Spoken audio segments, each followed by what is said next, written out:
Okay. I understand the part where Krishna has said we offer him these items, but there are some people who read the Bible, and there's a point where Jesus multiplied fish, and he offered them. Good one.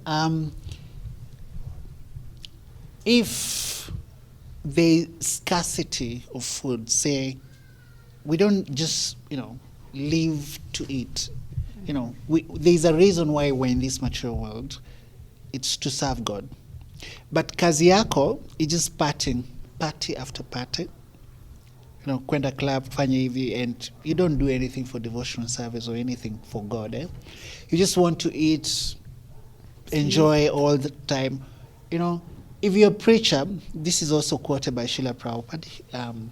If you're a preacher and you're going to preach to people and you have to save yourself, so that you can preach, and there's no other food, then on that point, you can actually eat meat. But just people not to take that out of context, there's no way ever a preacher lacks food. There's always food for, a lot of food is there. There's no way you can go and say, oh, there was no food, I ended up eating meat. No.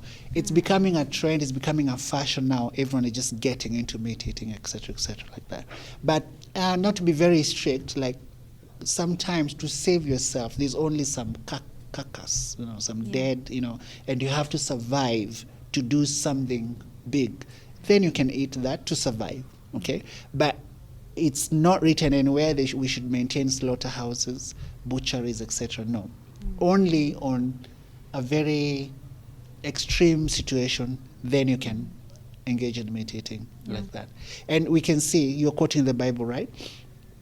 Yes, in the Exodus, when the Israelites were leaving Egypt into the promised land, they were on Exodus, they were traveling, so they didn't have like crops, they didn't have stores, they didn't have farms, they didn't have anything. So for them to reach the promised land, the animals were dying on the way. They were given order by God, like, for you to survive and reach the promised land, then it's okay, you can eat. So, but you shouldn't make it like a philosophy. It's a philosophy of meat eating. No, there was the context why they ate meat in that particular time. Yeah, I agree.